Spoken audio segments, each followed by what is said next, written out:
What's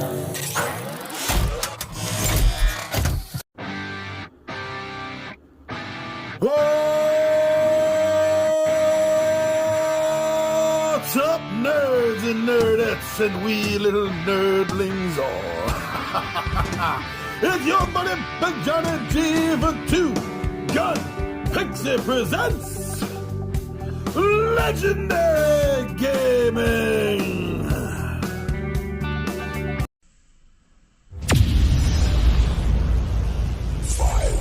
My number 5 favorite mythology board game, Minotaur. I enjoy this game. It has easy rules, but there's a lot of high strategy that you're going to need in this. It's a fun cooperative game as well. I think it has a really nice, charming 8-bit art style. It's fun to look at. The components are good, they're durable. There's not a lot there, actually. And this helps for a fast setup time. The theme is really fun, straight out of Greek mythology. I love Greek mythology. I cut my teeth on that as a kid growing up, and the idea that you're getting a chance to outsmart the Minotaur in his own maze, I found that really fun. There's a lot of high replayability in this, especially because of the way the cards lay out and the way it scrolls. It scrolls to the left, just like an old-style arcade game. It's a great filler game. It's really fun in between the heavier, the bigger games, and especially when you keep it in theme as a filler game for mythology or fantasy games in general, it really does keep the flow going. If you're looking for something really quick, fast, with easy rules, quick setup time, and something that you can co-op against a famous, iconic Greek monster, I think Minotaur is the game that you may be looking for.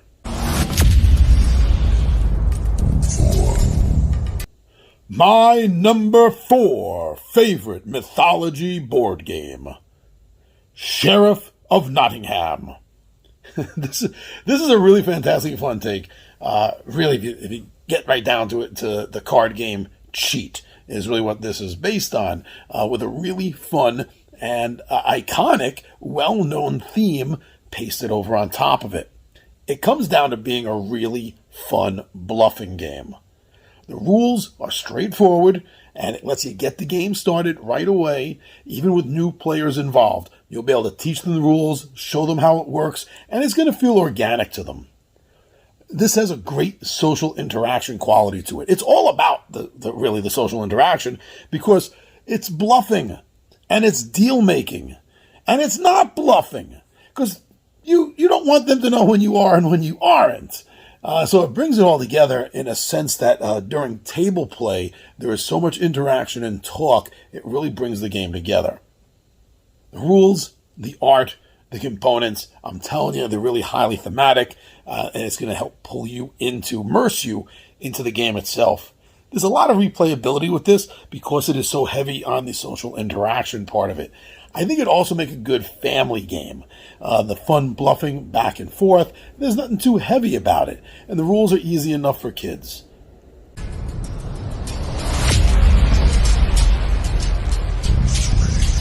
My number 3 favorite mythology board game, Champions of Midgard. What we're talking about here is a very highly immersive Viking theme board game. The art is fantastic. I absolutely love the art. It does help pull you into the game visually while you're playing it.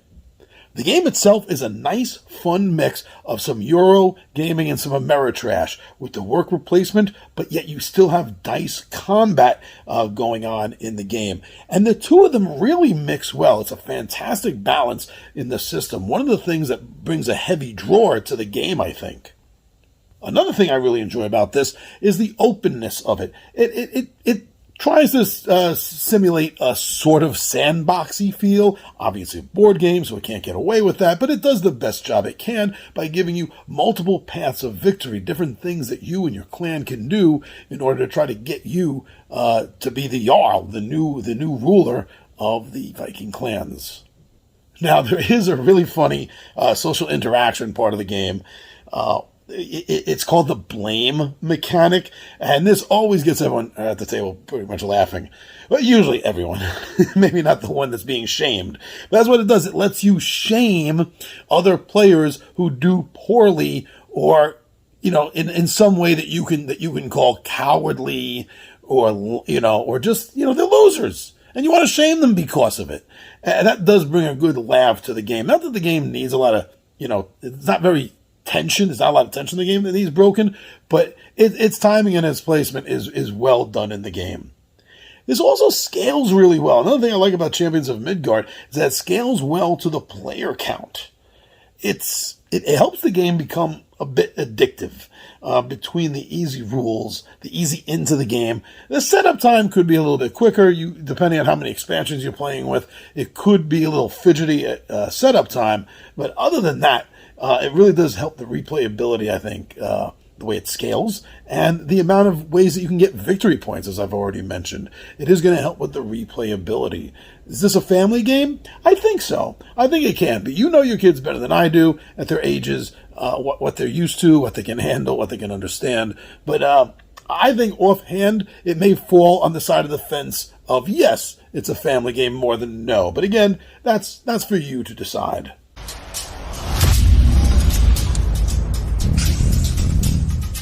My number 2 favorite mythology board game.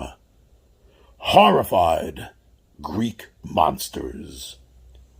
This is a unique monster mechanic in this. Well, not all that unique, but you don't see it enough in a lot of different games, and that's the mini games, the puzzles that each one of the individual monsters has, that while you're playing the overall game, you're going to have to play that mini game in order to set it up to defeat it and then to defeat it. It's a 2-part process. I really enjoy that. It harkens back to the times when you're playing video games and you think you have a boss beat, and then boom, there's still one other thing you have to do. Maybe another hit, he energizes or something, heals up. But yeah, it kind of harkens to that a little bit for me.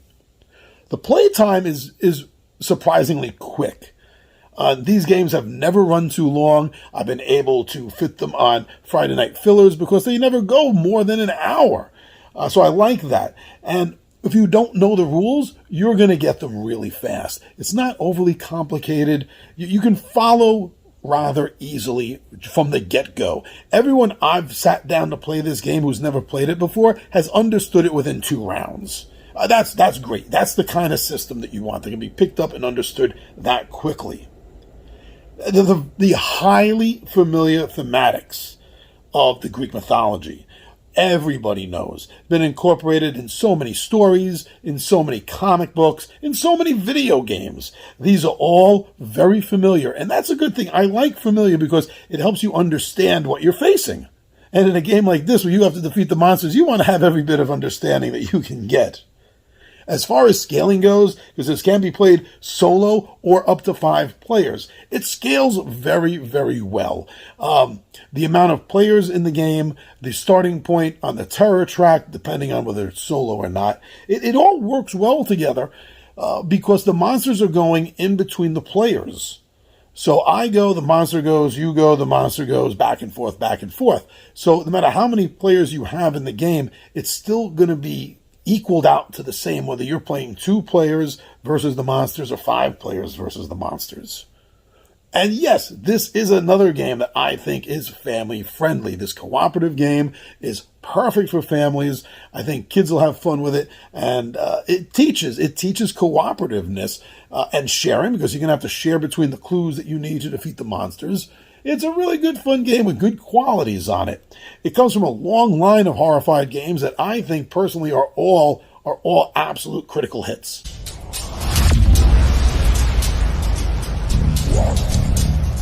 My number 1 favorite mythology board game. Odin's Ravens. This has not changed since that game first came out. I don't know how long ago, 9 years ago, that has consistently been in the top list of my favorite games. In this game, you and one other player are going head-to-head against each other as Hunin and Mugen.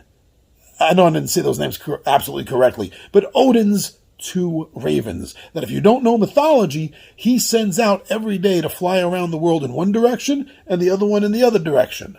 And then they come back at the end of the day, perch on Odin's shoulders, and they each whisper into his ears everything that's going on in the world. So the object of this game is really fun, that you two are competing with each other. The two ravens are so bored at doing this that they've turned it into a race game, competing with each other every day. And the real twist comes with Loki. Of course, it always comes down to Loki. Loki has some tricks up his sleeves, and much like making a bargain with a genie or a devil, there are going to be twists back and forth when you use the Loki cards. But the real twist that I love about this game so much is how at the halfway point, when you get to the end of the line, your line and the other Raven's line, you have independent lines you're racing on, you then change lines. So anything you did to affect your opponent's line, you will be hit with on the return trip. And likewise, what they did to affect your line, they will be hit with.